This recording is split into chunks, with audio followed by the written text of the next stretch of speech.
आज हम बात करने वाले हैं एक कॉमन कंफ्यूजन पर, वो है स्लाइडिंग वार्डरोब लगाए कि ओपनेबल वार्डरोब लगाए, कौन सा बेटर है। इस वीडियो के एंड तक आपको क्लियर हो जाएगा कि आपका रूम बजट और यूसेज के हिसाब से कौन सा ऑप्शन बेस्ट रहेगा।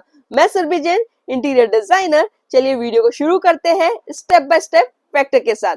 सबसे पहले बेसिक डिफरेंस समझते हैं। स्लाइडिंग वार्डरोब जो होता है जिसमें शटर स्लाइड कर कर ओपन होता है, यह एक ट्रैक सिस्टम पर चलता है। 2 या 3 शटर के साथ इसे आप चला सकते हो। ओपनेबल वार्डरोब जो होता है या जिसे हिंज वार्डरोब भी कहते हैं, वो ट्रेडिशनल स्टाइल होता है जिसमें शटर स्विंग कर कर ओपन होता है। अगर आपके पास वार्डरोब के सामने स्पेस कम है तो स्लाइडिंग ऑप्शन परफेक्ट है, लेकिन अगर आपके पास अच्छा स्पेस है तो ओपनेबल डिजाइन मोर प्रैक्टिकल है, इजी टू एक्सेस है, इजी टू मेंटेन है। Second, space requirement. अगर आपके रूम साइज छोटा है, जैसे 10 बाय 10 का रूम है या 10 बाय 12 फीट का रूम है, बेड वार्डरोब के पास है, तो स्लाइडिंग वार्डरोब बेस्ट रहेगा क्योंकि शटर स्लाइड करता है, आगे जगह लेता है। लेकिन अगर आपके पास 4 फीट तक का वॉकिंग स्पेस अवेलेबल है तो ओपनेबल वार्डरोब लेना ज्यादा बेटर है, क्योंकि आप एक बार में पूरा वार्डरोब एक्सेस कर सकते हो।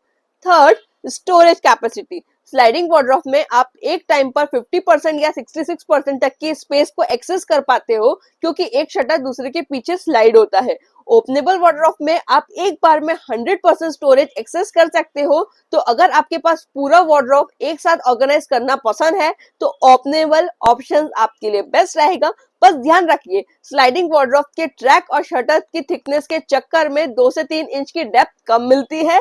So make sure wardrobe depth थोड़ा ज्यादा रखें, अराउंड 25 mm बोर्ड यूज करें यहाँ पर। Fourth, safety and locking system. लोग अक्सर सोचते हैं स्लाइडिंग वार्डरोब सेफ नहीं होते, but that's not true. Sliding wardrobe में आजकल 2 टाइप्स के लॉक मिलते हैं, सेंटर लॉक और side frame lock.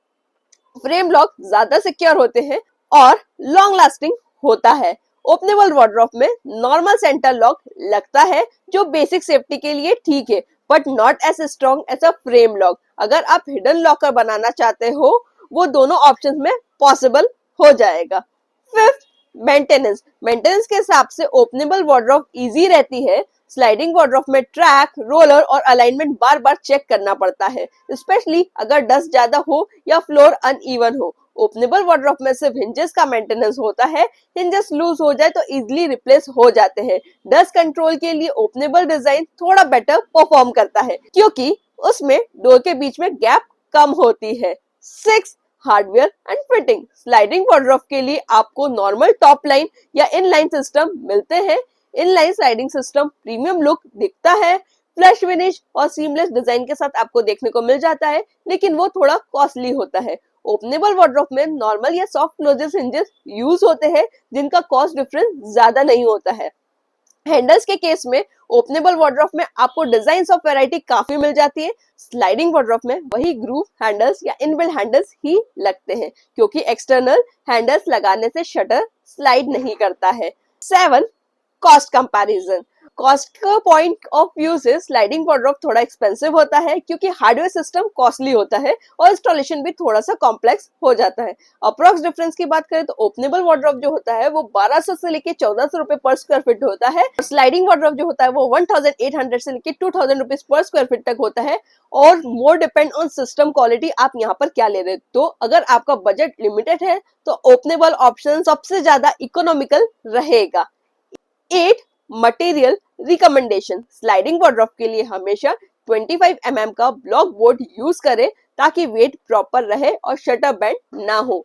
Openable wardrobe के लिए 19 mm का बोर्ड लो जो सफिशिएंट होता है।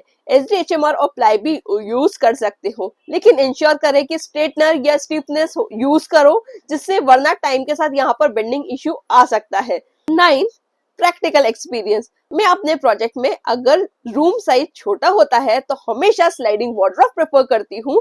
बजट कम हो तो नॉर्मल चैनल सिस्टम्स यहाँ पर लगाती हूँ, और प्रीमियम प्रोजेक्ट है तो इनलाइन स्लाइडिंग सिस्टम यूज करती हूँ। लेकिन अगर रूम स्पेशियस है, 4 फीट या उससे ज्यादा वॉकिंग स्पेस के साथ है, तो मैं वहां पर हिंजेस वार्डरोब ही प्रेफर करती हूँ। वो कॉस्ट इफेक्टिव भी है, लो मेंटेनेंस भी है और फुल ओपनिंग के साथ आपको आता है। प्लस एक क्लीन सीमलेस लुक देखने को मिलता है। स्मॉल रूम मॉडर्न लुक चाहिए तो go for sliding wardrobe, large room है, फुल एक्सेस चाहिए, लो मेंटेनेंस चाहिए तो ओपनेबल वार्डरोब आपके लिए अच्छा रहेगा।